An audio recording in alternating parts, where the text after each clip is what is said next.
Hey YouTube! So today we're talking about the Sony 70-200 f2.8 G OSS zoom lens. So if you follow my channel, you may remember that one of the very first videos I ever did was a hands-on review of this lens, but now I've had it for a couple of years and I've used it for hundreds of shoots, so I want to really go into the nitty-gritty of this lens. There's a lot of things I really love about it: the bokeh, the image quality, the versatility, the build quality, but it is really heavy and it's really expensive. So it may not be the right option for you. So let's jump in and really take a deep look at this lens to help you decide if this is the right lens for you. So the first thing I want to talk about is the uses of this lens. The 70-200 range is really versatile, and this lens is even part of the infamous holy trinity of lenses.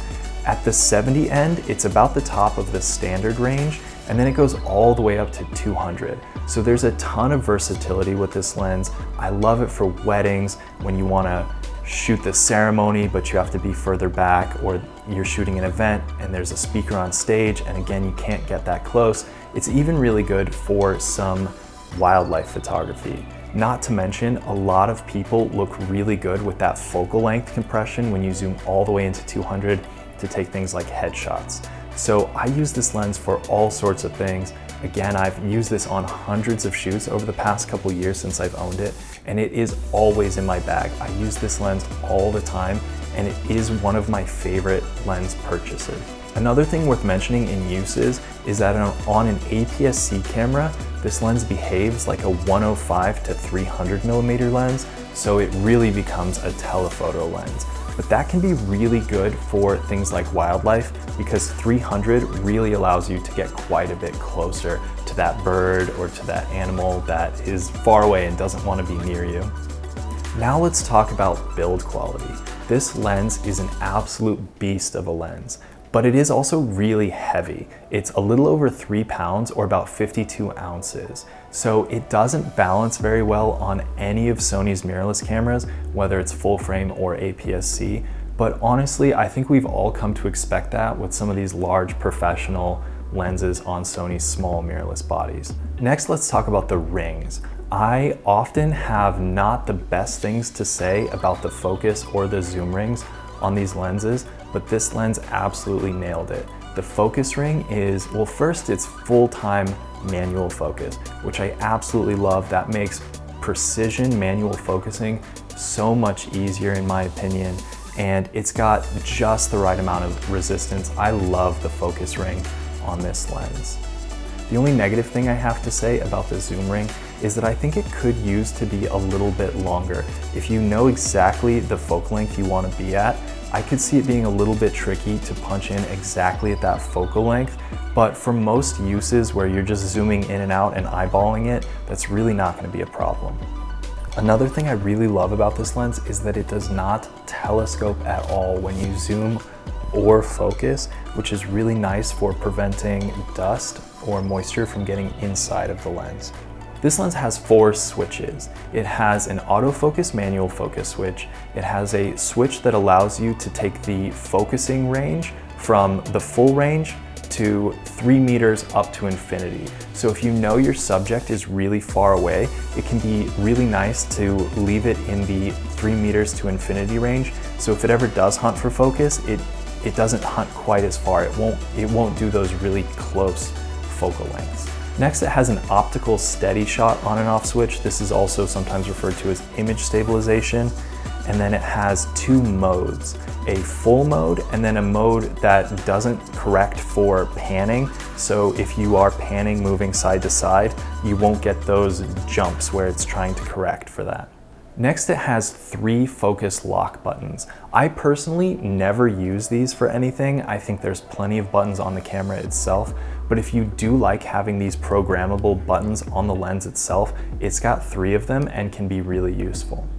Next, this lens has a built-in tripod collar, so you never have to worry about losing it. The foot is removable, but something I found with these knobs is that, especially if you're using your camera outside where it can get humid, or you're using it in a light drizzle, the knobs that allow you to rotate the tripod collar and take the foot off sometimes get really stuck, and even my strongest friends have a really hard time turning these knobs and loosening the tripod collar or taking the foot off. And finally, on build quality, we finally have a lens that has a rubber gasket in the back. It claims to be weather and dust resistant, and this time I actually believe them. I've actually used this lens in a light drizzle and had absolutely no issues. On top of the rubber gasket, it also has a fluorine coating on the front element to prevent dust and moisture from getting in the front as well. The last thing I want to mention real quick about build quality is it does come with this really nice lens hood. It is plastic, but it has a felt lining on the inside so that light doesn't bounce around on the inside. And it also has this window on the bottom, so when the lens hood is screwed on and you're using something like a circular polarizer or a graduated ND filter, you can rotate it without having to take the lens hood off. Next, let's talk about image quality. This lens has 23 elements in 18 groups, including 4 ED elements and 2 super ED elements to give great color rendition and to reduce chromatic aberration. Additionally, it has an extreme aspherical element with a surface of 0.01 microns for some really impressive sharpness and some really great bokeh rendering. Speaking of bokeh, this lens has an 11 circular bladed aperture for some really creamy, beautiful out of focus areas. I love using this lens for portrait work and for all sorts of stuff because the backgrounds just turn into these beautiful jumbles of color and the bokeh balls are really, really smooth.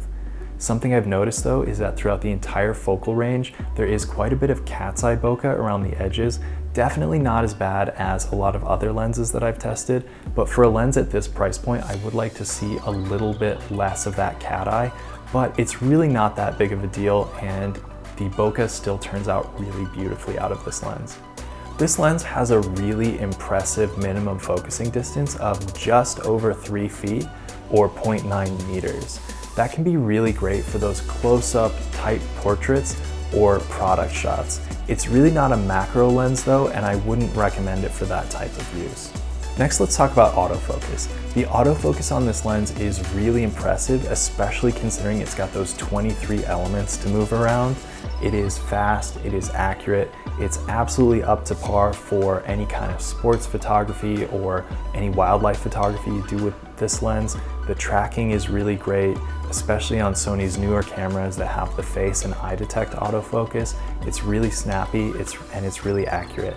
I have had a couple times with this lens where I have missed focus, but I've taken tens of thousands of shots with this lens, so that's still a really impressive hit rate. But I can't say that it's the absolute best autofocus lens that Sony has to offer. Now, if you remember from the beginning of this video, I mentioned that a major drawback of this lens is that it is so expensive. It is $2,600 US at the time I'm filming this, which makes it one of Sony's more expensive lenses. It is jam-packed with features and has really great image quality and usability, but not everyone needs everything that's in this lens, so let's compare it to some alternatives. First, the most obvious choice is the f4 version of this lens, the Sony 70-200 f4G lens. That's very similar to this lens. It is a bit smaller and it covers the same focal range, but instead of an f2.8, it's an f4. So that's a great option, especially at only $1,500. If you don't need that extra stop of low light, that can be a great alternative for you. Next, let's compare it to Sony's 70-300mm f4.5 to 5.6 GM OSS lens. So it has that optical steady shot or image stabilization, and it also goes all the way to 300mm. So you get some extra reach, but you lose quite a bit of low light performance going from 2.8 to 4.5 or 5.6. And that's another thing worth mentioning is that is a variable aperture lens. So as you zoom in, the aperture does get darker and darker. It is still a really great option if you do things like outdoor sports, like your kids playing soccer, for example, or wildlife during the day.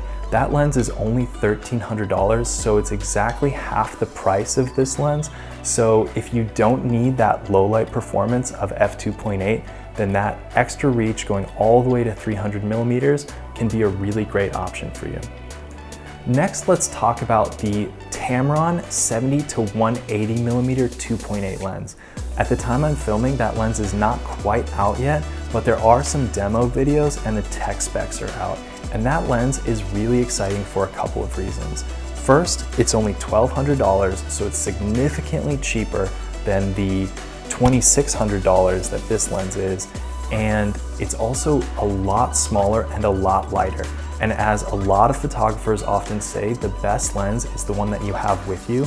So even though you lose those 20mm from 180 to 200, the size difference and the price difference may be a really great reason to buy that lens instead of this one. Anyway, just to wrap it up, I absolutely love this lens, but that $2,600 is a big price tag. So hopefully this video helped you guys figure out if this lens is right for you. And please be sure to like and subscribe, and I'll see you next time.